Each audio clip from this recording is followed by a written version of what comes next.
Հարգելի հայրենակիցներ, Իրանի թեմայով մենք մեր զրույցը շարունակելու ենք ռազմական փորձագետ Հայկ Նահապետյանի հետ։ Ողջույն, պարոն Նահապետյան։ Բարև ձեզ, պարոն Նահապետյան, շնորհակալ եմ մեր տաղավարին հյուրընկալվելու համար։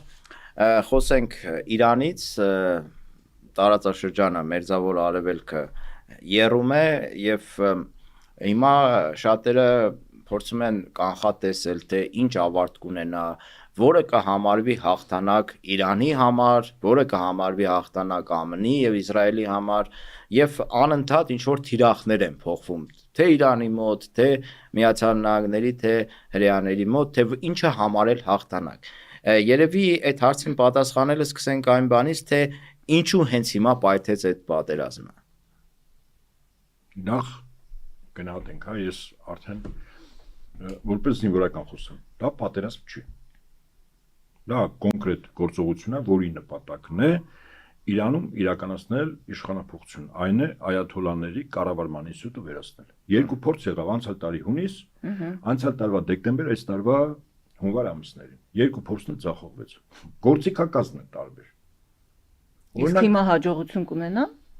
Ես կարող եմ ասել, որ այս տաղավարից միմիած հավաքական հեռագիր ուղարկեք ԱՄՆ-ի եւ նախագահային եւ Իսրայելի վարչապետին։ Ինչու՞, վստահ եք, պարոն Նահապետյան։ Իհարկե ձախողել են։ Ուրեմն ասեմ ձեզ, նպատակի իշխանափոխությունն է, ինչ գործիքներով։ Օրինակ գործիք 18 թվականին դմփու արյուն չկա, իշխանությունը հանձնում են, որտեվ իրենց ճնշել են, կամ իշխանությանը ճնշել են, բայց արյունով դի հանձնեն 2014 թիվ Ուկրաինա Մայդան, կամ իշխանության վերնախավին գլխատում են, փորձ են անում գլխատել,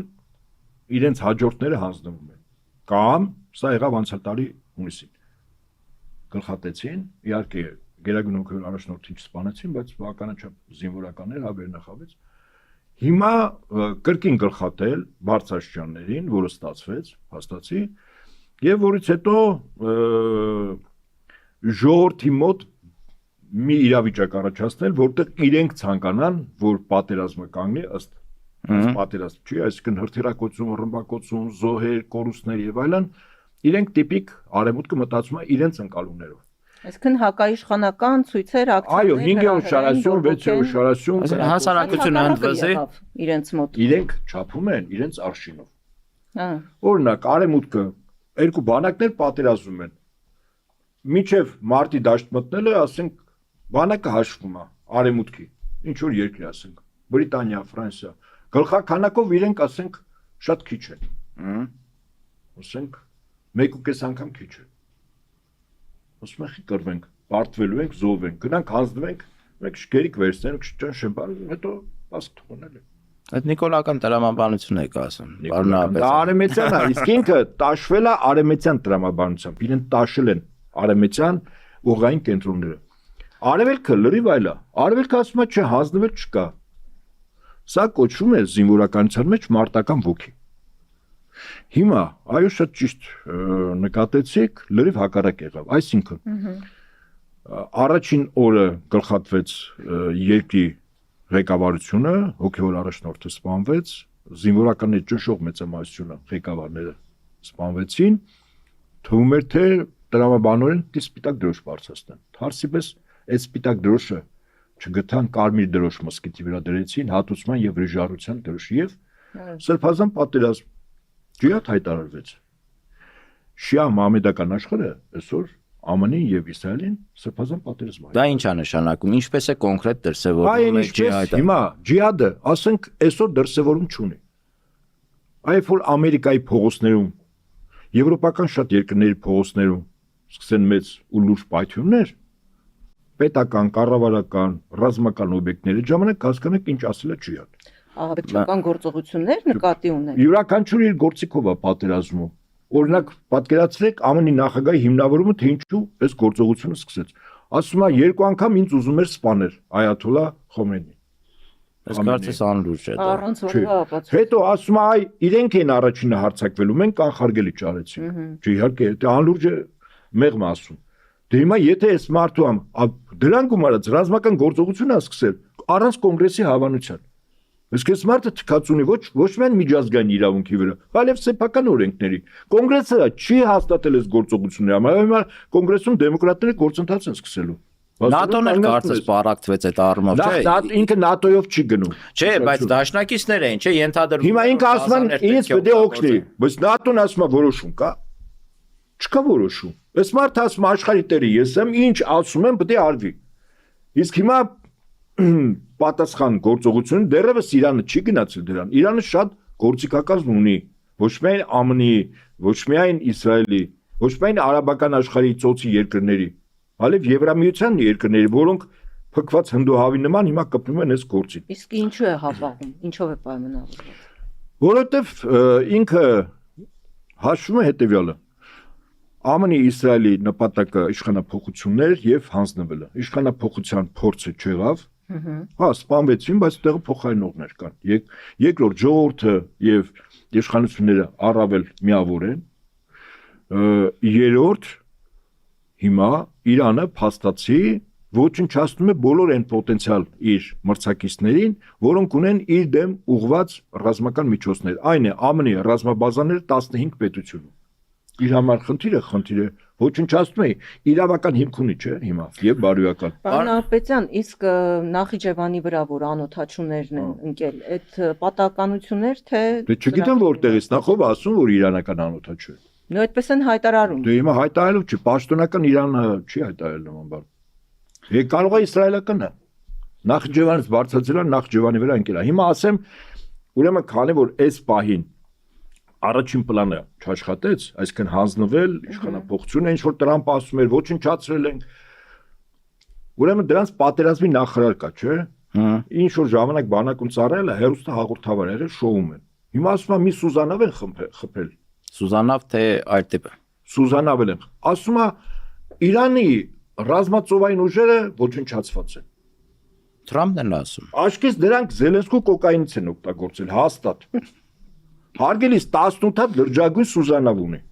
Իրանը, շատ ավելի լուրջ պարամետրերով։ Այդ Սուզանավը եւ այլ նավեր եկել են զորավարժություններից, ինչպես ասում են, հենց օդի մեջ բռնել են, հա, կամ ջրի տակ։ Իրանի ոչինչ չի ոչնչացվել, հա, թիրախներ կան խփում են։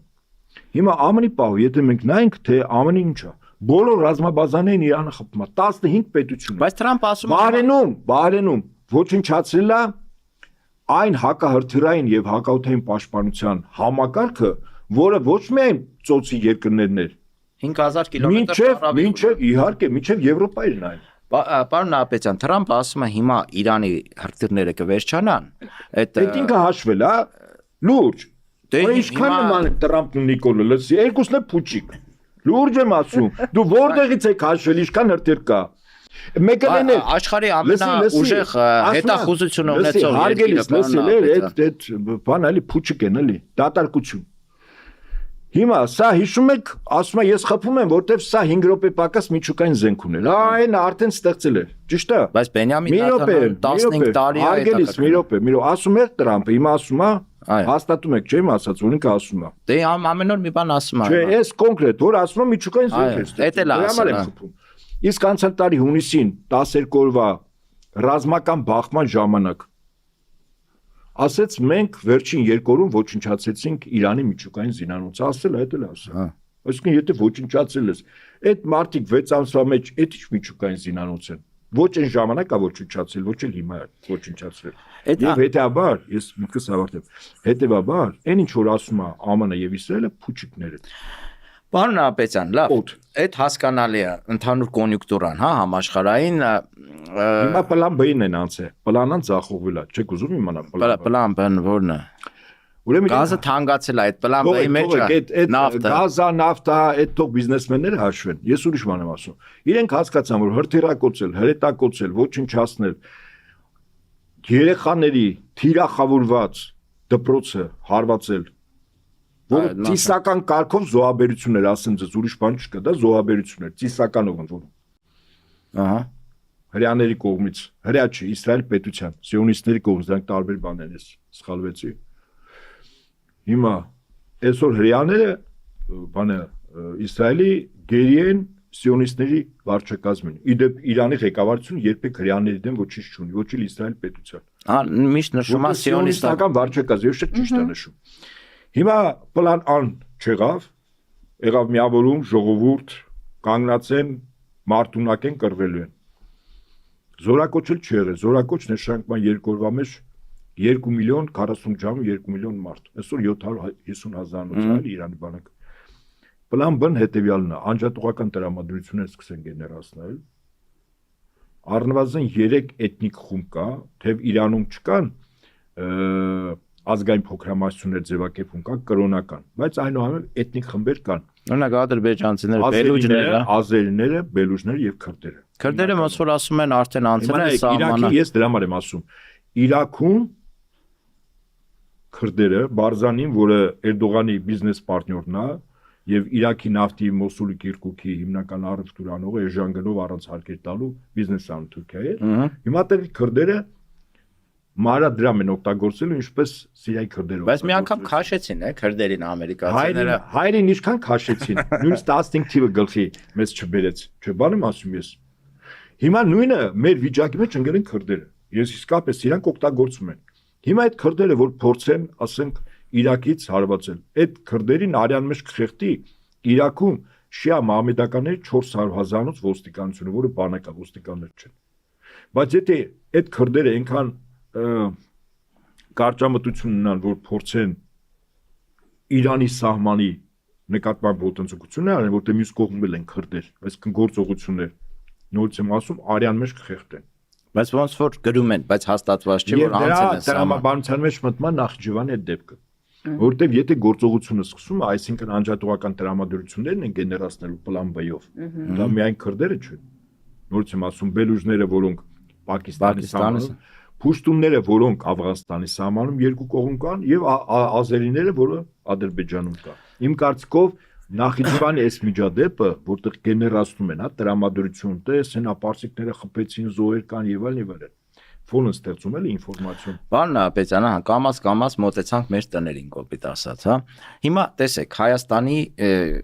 դիրքորոշումը, Հայաստանի շահը եւ վնասները փորձենք հասկանալ, ես իշխանության տեսակետը ներկայացնեմ, որը massական կերցնում են ժողովրդին, այն կարկանդակ ուտել, կուկուրուզ ուտելը տեսել եք։ Չէ, իրանց են կերցնում, ժողովուրդը այդ կուտուտող։ Հիմա տեսեք, իրենք ինչ են ասում։ Իրենք ասում են ժողովուրդ ջան, մենք ձեզ ասել ենք խաղաղություն։ Հենա այս խաղաղություն ենք բերել, որ տարածաշրջանը ներքևում մի քանի 100 կիլոմետր հեռավորության վրա պայթում է։ Բայց դուք անվտանգ, խաղաղ, նորմալ, այնքան անդարդ ենք, որ կարանք ասենք ավտոբուսի մեջ կարգանդակ ուտել։ Եվ մենք հասցրել ենք երկիրը այդ վիճակին, որ տարածաշրջանը կարող է պայթի, բայց մենք խաղաղության մեջ ապրենք։ Ուրեմն այդ կարգի գնահատական տվող պաշտոնյային դի ուղարկել Ավան հոգեբուժարան, համապատասխան պալատ։ Մի վարքյան, ես իմ ասած դերն եմ, ասեմ ինչու։ Մենք մարտի դաշտում 44-րդ եւ 23 թվականի սեպտեմբեր 19-ին պարտվեցինք։ Պատերազմը շարունակվում է, պատերազմը միայն մարտի դաշտը չի։ Մեր դեմ այսօր կիրառում են տեղեկատվական եւ տնտեսական պատերազմ։ Ադրբեջանը եւ Թուրքիան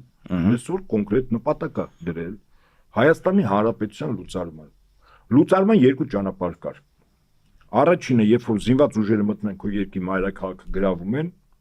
քեզ ոչնչացնում են կամ ասում են դուրս է գալիս այստեղից։ Եվ հետո լուծարվում այս պետք։ Բայց Ալիև այն գլխից ասել որ քայլելով ենք մտնելու։ Եվ հիմա քայլելը ինքը տնտեսական եւ տեղեկատվական առումով իրենք մեր հետ պատերազմի մեջ են։ Օրինակ, եթե Հայաստանը Ռուսաստանի տնտեսական կապերի խզման գործընթացը տանում, Հայաստան ասել նկատի ունեմ օրվա վարչակազմը, այո։ Ինչ է կարծում, օրինակ Հայաստանը դառնա Ադրբեջանից գազ ստացող պետություն, ռուսականը փակվի օրինակ։ ՔՊԱ-ականները չեն բացառում։ Ատոմակ դրա մասին բարձրաձայնները ոչ թե չեն բացառում։ Ատոմականը փակվում է։ Մեր էներգետիկ ինքնիշխանության 30-ից 40% ատոմականն է ուսանք տալիս։ Ուրեմն հեծը երկաթուղին ամբողջովին տրվում է Թուրքիային։ Այսինքն Թուրքիան է որոշում Հայաստանում հայը հաց կուտի օդ կշնչի ջուր կխմի թե չէ։ Դե բնականաբար։ Եթե վաղը չէ այսօր կորոշի որ կանի, վաղը որոշումը չի անելու։ Բայց Արցախում մենք տեսանք, չէ՞, գազի խողովակը երբ իրանց վերահսկողության Շուշի մոտ փական է դրել, փականը բացում փակում էր։ Հիմա ասածս ինչ է, այսինքն տնտեսական պատերազմը եւս պատերազմի նպատակին հասնելու միջոցը։ Իդեպ խորհրդային միությունը չգոյություն ունեցավ, գիտեք ինչ գործիքով։ Մարտի դաշտում խորհրդային միությունը չի պարտվել, չէ՞ արևմուտքին։ Ոչ թե տնտեսապես։ Պարտվել է տեղեկատվականով։ Սառը պատերազմը ինքը տեղեկատվական պատերազմ է, իսկ արձանագրված է, չէ՞ որ խորհրդային միությունը արևմուտքին պարտվել է սառը պատերազմ, սառը ինքը տեղեկատվական։ Մեր դեմ հիմա արվում է տեղեկատվական պատերազմ։ Ուրեմն ասեմ ձեզ, այդ տեղեկատվական պատերազմի դիմադրության սահմանն էլ անցնում է մեր եկեղեցու դեմ պատական չի, որտեղ տեղեկատվականը ինքը արժեքներն է, ինքը հավատն է, ինքը աշխարհճանաչողությունն է, ինքը աշխարհընկալումն է, ինքը կրթությունն է, հա, ինքը բարոյականությունն է։ Այսօր դրա պաշտպանը եկեղեցին։ Պարոն Ապետյան, այստեղ ձեզ երկրորդելով ասեմ, որ այդ տեղեկատվական պատերազմի արդյունքները արդեն կարող են քաղել վատ իմաստով հետևանքներ, այսինքն հետևանքները սխալ ձևակերպեցի, երբ արդեն տեսնում ես, թե ինչպես են սոցցանցերում որոշ հայեր արդարացնում, ասենք թուրքերի կողմից հայերի կոտորածները։ Այդ արդեն հասկանում ես, որ այդ հիրախային ասենք խորհրդանիշներն չօգտագործես։ Ես ասեմ ձեզ, վաղ չմիսօր այսպես կոչված իրական Հայաստան գաղափարախոսությունը, եթե միսու առուն ստացավ եւ ավտորիտար ռեժիմը վերածվեց տոտալիտար ռեժիմի, այսինքն դիլնի մի կուսակցություն Հայաստանում, մի գաղափարախոսություն բոլորը դիենթարկվեն դրան։ Վաղ չմիսօր ցեղասպանությունից Արցախից խոսող ցանկացած Հայաստանի քաղաքացի վաղը քրեական հետապնդման կարող է ենթարկվի։ Ամենայն լրջությամբ եմ ասում։ Եվ սրա համար հիմքերը հիմա արդեն կարելի է իրոք չբացառել, հիմնավորելու են, որ եթե մենք Թուրքիայի դիվանագիտական հարաբերություն ունենք, ստեղծել ենք, տեսականորեն արդեն ստեղծել են, ապա ցեղասպանության մասին խոսելը երկու պետությունների միջև ճշտամանք առաջացնելու միտված քայլեր է, որը քրեորեն պատժել է, օրինակ, կամ նույնը Արցախի հետ կապված։ Թողնենք, ասենք, ցեղասպանությունը պատմաբաններին, հիշում եք Էրդողանը նման բանաձևեր առաջարկել։ Հանձնաժողով ստեղծենք։ Հա, պատմաբանները հանձնաժողով թող իրար հետ որոշեն եղել թե չէ։ Ջերել ստեղծի հանձնաժողով։ Ահա։ Պարոն Ապետյան, վերադառնալով իրանական դեպքերին, ինձ հետաքրքիր է, թե Հայաստանի վրա այդ դեպքերը ինչ ազդեցություն կունենան, ինչ անդրադարձ կլինի։ Ասեմ այսպես, եթե այնուամենայնիվ Իրանում այն պլան այն է անջատողական տրամադրություններով երկրի ներսից պայթեցնել։ Եթե դա միսու առուն ստացավ, հիմա դեռևս ընդամենը այսպես մարդ հետախուզությամբ է, ասենք տեղեկություն կա, որ քրդերը սկսել են, տեղեկություն կա, որ քրդերը չեն սկսել, ով ոնց արձագանքում, Իրանի իշխանությունները ոնց են կեցված դրսևոր եւ այլ։ Գործնականում, եթե սցենարը եկավ նրան, որ իսկապես առնվազն 3-4 էթնիկ փոքրամասնություն Իրանում փորձելու են իշխանափոխության կամ անջատողական տրամադրություններ, որի հետևանքը կլինի Իրանի մասնատումը, եթե այդպես լինի եւ Ադրբեջանը այդտեղ բավականին կարևոր դերակատարում է ունենալու, ապա ես կարծում եմ, որ Ալիևը գին է ուզելու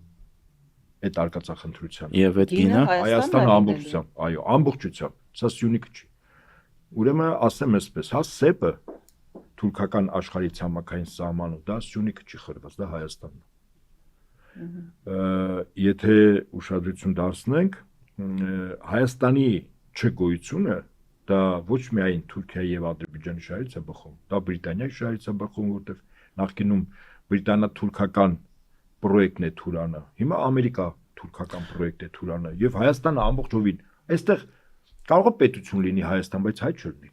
Բայց պարոն Ապետյան, այդ դեպքում Հայաստանը Միացյալ Նահանգների կամ Բրիտանիայի գրպանը դրած չեն, դրած չի Հանիտ Ալիև։ Հիմա դրած է։ Հենց հիմա։ Այո։ Ավելին այդ գրպանի մի մասը Ալիևի եւ Էրդողանի գրպանում է, ասեմ ձեզ, որտեւ իրենց հետ տրված Հայաստանում կառավարումը իրականում որոշումներ կայացնում, օրինակ պատկերացնում եք մի պետության ղեկավար կամ արտգործնախարար կամ աշխատակազմի ղեկավար ասում է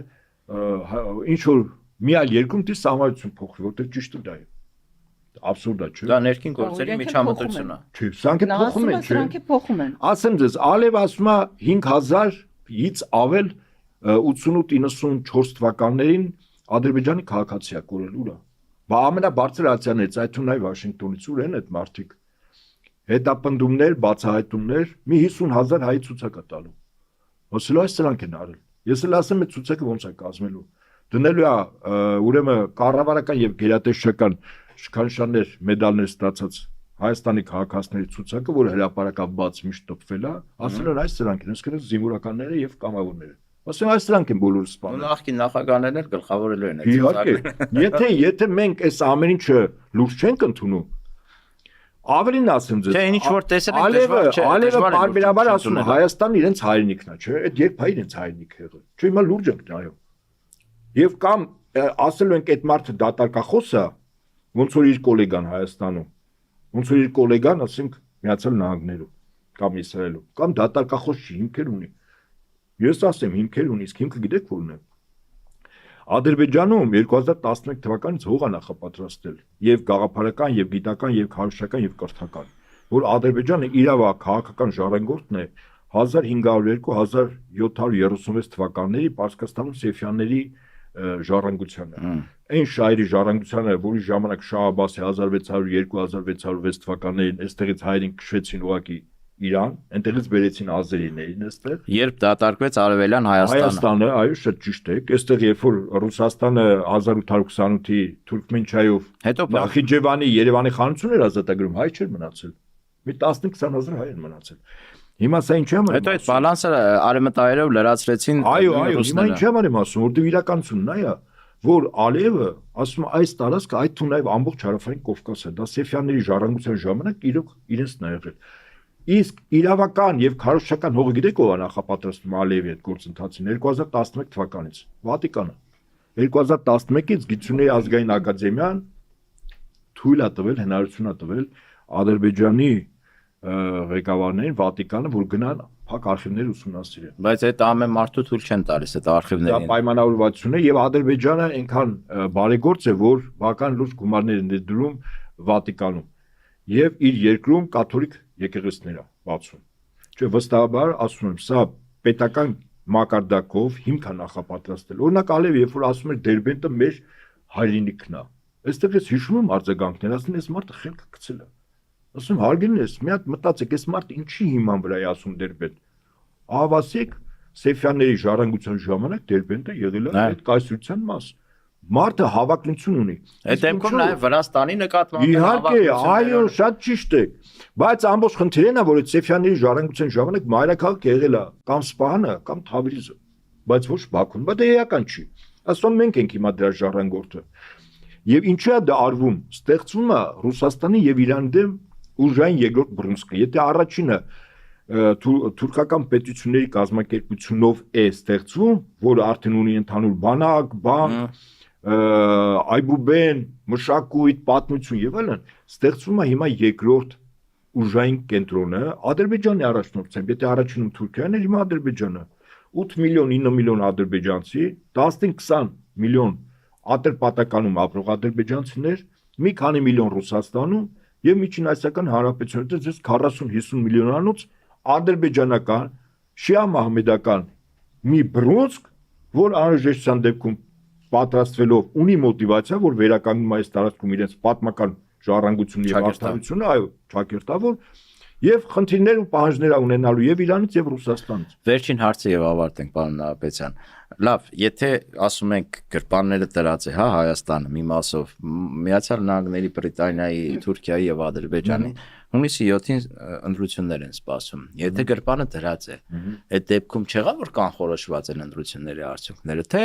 ուրիշ մեխանիզմ է աշխատելու Ասեմ այսպես, գեղցիկները հասնելու են աստղերին, նկարելու են։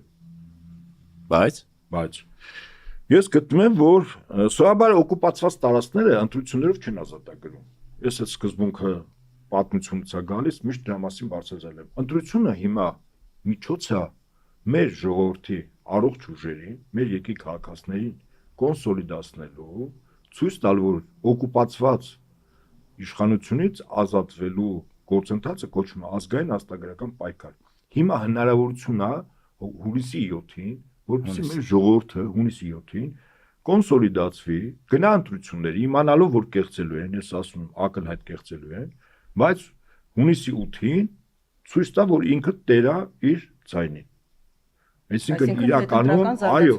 որ հիմա բայց եթե մի 70%-ը գնաց, այդ ինչքան պետք է կեղծեն, որ ասենք 14%-անոց ռեյտինգը հասցնեն 50%-ի, պարոն Նահապետյան։ Այդ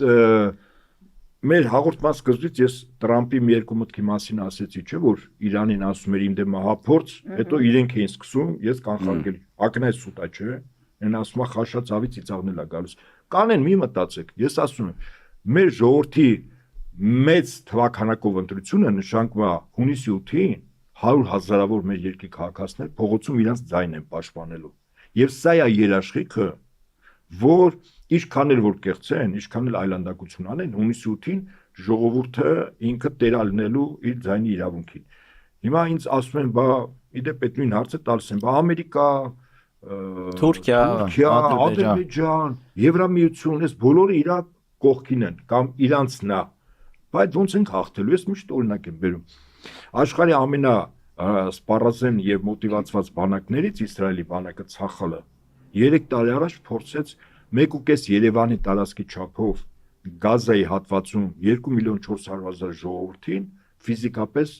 մի մասին ոչնչացնել, մյուս մասը որ ճողոպի փախնի։ 3 ամեն ինչի դիմեց։ Այդ ժողովուրդը մահուկենաց կռիվա տալիս, այդ ժողովուրդը իր սրբավայրերը պահում, այդ ժողովուրդը իր հողին կարճացա եւ այդ ժողովրդին հնարավոր չի հաղթել։ Մի ժողովուրդ որ չի ուզում մեռնել, այդ ժողովրդին չես կարող հաղթել։ Այո, այստեղ են ասում շնորհակալություն, ասում է, եթե հիվանդը չի ուզում մահանալ, բժշկությունը անզոր է, այսքանով ավարտենք, Արեգնաս, հիշեցնենք, որ կարող եք մեզ լայքել, կիսվել մեր կոնտենտը, մեկնաբանություն գրել, ձեր կարծիքները գրել, Արեգնասին լայքեք, չէ, Արեգնասին սրտիկեք, Դերենիկին հավանեք, բաժանորդագրվեք մեր Facebook-յան էջին, YouTube-յան ալիք, այո։ Հետևեք մեր ոդքասթներին, միացեք մեզ, միացեք, որ միասին փոխենք այս դաժան իրականությունը։ Միացեք, որ փոխենք։